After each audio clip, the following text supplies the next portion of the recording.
ಮುಧೋಳ್ನಲ್ಲಿ ಗ್ರಾಮೀಣ ಪೊಲೀಸ್ ಠಾಣೆಗೆ ಉದ್ಘಾಟನೆಗೆ social democratic party of India Mudhol ವಿಧಾನಸಭಾ ಕ್ಷೇತ್ರದ ವತಿಯಿಂದ ಆಗ್ರಹ. ದಿನದಿಂದ ದಿನಕ್ಕೆ ಹೆಚ್ಚುತ್ತಿರುವ ಮುಧೋಳ್ ನಗರ 2015ರಲ್ಲಿ ಪುರಸಭೆಯನ್ನ ನಗರಸಭೆಯನ್ನಾಗಿ ಮಾಡಿದರೂ ಕೂಡ ಗ್ರಾಮೀಣ ಪೊಲೀಸ್ ಠಾಣೆ ಆಗಿಲ್ಲ ಮತ್ತು ಮುಧೋಳ್ ನಗರದಲ್ಲಿ ಕಳ್ಳತನದ ಪ್ರಕರಣ ಹಾಗೂ ಅಪಘಾತ ಪ್ರಕರಣ ದಿನದಿಂದ ದಿನಕ್ಕೆ ಹೆಚ್ಚುತ್ತಿರುವ ಅಪರಾಧಗಳು ಕಡಿಮೆ ಸಂಖ್ಯೆಯಲ್ಲಿರುವುದರಿಂದ ಪೊಲೀಸ್ ಅಧಿಕಾರಿಗಳಿಂದ ಸಾರ್ವಜನಿಕರಿಗೆ ಸರಿಯಾಗಿ ಸ್ಪಂದಿಸಲು ಕಷ್ಟವಾಗುತ್ತಿದೆ. ಆದ ಕಾರಣ social democratic party of India ವತಿಯಿಂದ ಕರ್ನಾಟಕ ರಾಜ್ಯ ಸರ್ಕಾರಕ್ಕೆ, ಜಿಲ್ಲೆಯ ಉಸ್ತುವಾರಿ ಸಚಿವರಿಗೆ ಹಾಗೂ ರಾಜ್ಯ ಗೃಹ ಮಂತ್ರಿಗಳಿಗೆ ಮುಧೋಳ್ನಲ್ಲಿ ಗ್ರಾಮೀಣ ಪೊಲೀಸ್ ಠಾಣೆ ಸ್ಥಾಪಿಸಲು ಆಗ್ರಹಿಸಲಾಯಿತು.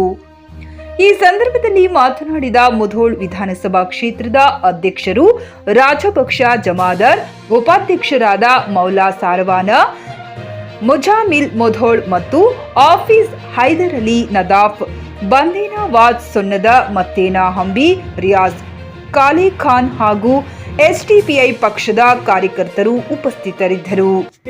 2015ರಲ್ಲಿ ನಮ್ಮ ಮುಧೋಳ್ ಪುರಸಭೆಯನ್ನು ನಗರಸಭೆಯನ್ನಾಗಿ ಪರಿವರ್ತನೆಯನ್ನಾಗಿ ಮಾಡಿರುತ್ತಾರೆ. ಆದರೂ ಕೂಡ 2021ರಲ್ಲಿ ಬೆಳಗಲಿಯ ಗ್ರಾಮ ಪಂಚಾಯಿತಿಯನ್ನು ಪಟ್ಟಣ ಪಂಚಾಯಿತಿಯಾಗಿ ಮಾರ್ಪಡಿಸಿರುತ್ತಾರೆ. ಮತ್ತೆ ಇವತ್ತಿನ ದಿವಸ ಮುಧೋಳ್ ತಾಲೂಕಿನಲ್ಲಿ 35ಕ್ಕೂ ಹೆಚ್ಚು ಬಡಾವಣೆಗಳಾಗಿವೆ. 40ಕ್ಕೂ ಹೆಚ್ಚು ಸಹಕಾರಿ ಹಾಗೂ ಖಾಸಗಿ ಶಿಕ್ಷಣ ಸಂಸ್ಥೆಗಳು ಕೂಡ ಇವತ್ತು ದಿವಸ ನಮ್ಮ ಮುಧೋಳ್ ವಿಧಾನಸಭಾ ಕ್ಷೇತ್ರದಲ್ಲಿ ಇದ್ದಾವೆ.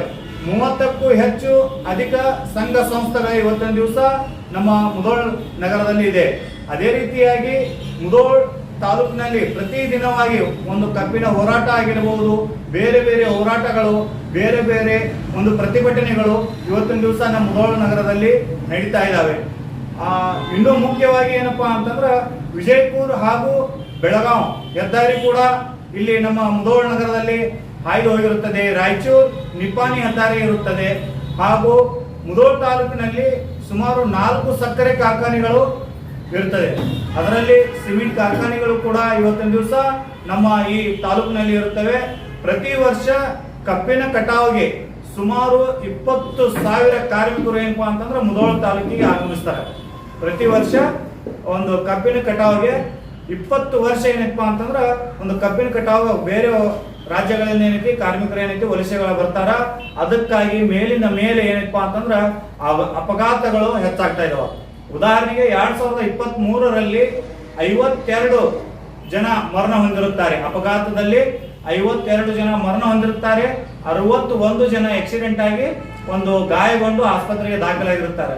2024ರ ಪ್ರಕಾರ ಮರಣ ಹೊಂದಿದ ಸಂಖ್ಯೆ 74 ಆಗಿದೆ. ಆಕ್ಸಿಡೆಂಟ್ ಆಗಿ ಹಾಸ್ಪಿಟಲ್ ನಲ್ಲಿ ಅಡ್ಮಿಟ್ ಇರುವಂತಹ ಸಂಖ್ಯೆ 40 ಜನಗಳಾಗಿದ್ದಾರೆ. ಈಗ ಕೆಲವೇ ತಿಂಗಳಲ್ಲಿ, ಈಗ ಹೊಸ ವರ್ಷ ಸ್ಟಾರ್ಟ್ ಆಗಿ ಇನ್ನೂ 6-7 ತಿಂಗಳಾಗಿದೆ. ಇವಾಗ 74 ಜನಗಳು ಇವಾಗ ಏನಾಯ್ತು ಅಂದ್ರೆ ಅಪಘಾತದಲ್ಲಿ ಮರಣವನ್ನು ಹೊಂದಿರುತ್ತಾರೆ. ಅದೇ ರೀತಿ ಸುಮಾರು ನಮ್ಗೆ ಪ್ರತಿ ವರ್ಷವೂ ಕೂಡ ಅಪರಾಧದ ಪ್ರಕರಣಗಳು ಹೆಚ್ಚಾಗ್ತಾ ಇದಾವೆ ಮುಧೋಳದಲ್ಲಿ. ಉದಾಹರಣೆಗೆ 2001ರಲ್ಲಿ 257 ಪ್ರಕರಣಗಳು ದಾಖಲಾಗಿದ್ದವು.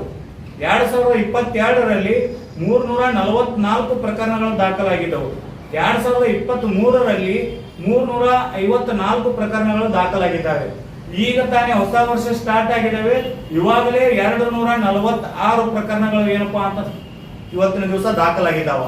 ಅದಕ್ಕೋಸ್ಕರ ನಮ್ಮ SDPI ವತಿಯಿಂದ ಇವತ್ತಿನ ದಿವಸ ನಾವು ಒಂದು ಆಗ್ರಹ ಮಾಡ್ತಾ ಇದ್ದೀವಿ.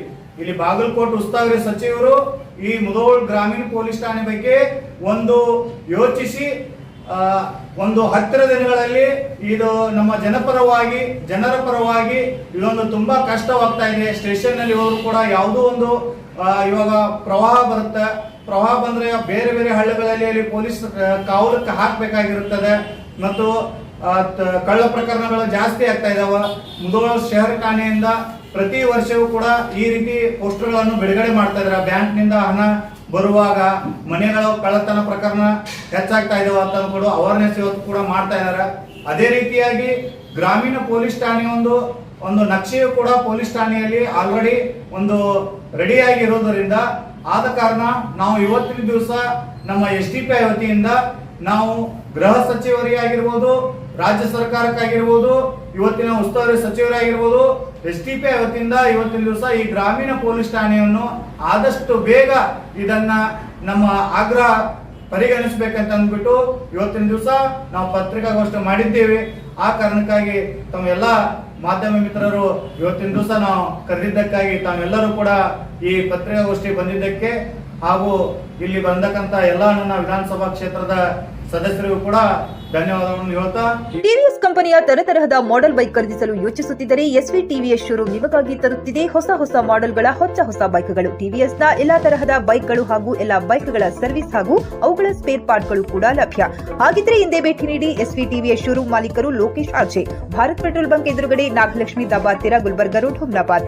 ನಿಮ್ಮ ಬೈಕ್ ಅನ್ನು ಕಾಯ್ದಿರಿಸಿಕೊಳ್ಳಲು ಹಿಂದೆ ಸಂಪರ್ಕಿಸಿ 8494951009 ಅಥವಾ 08483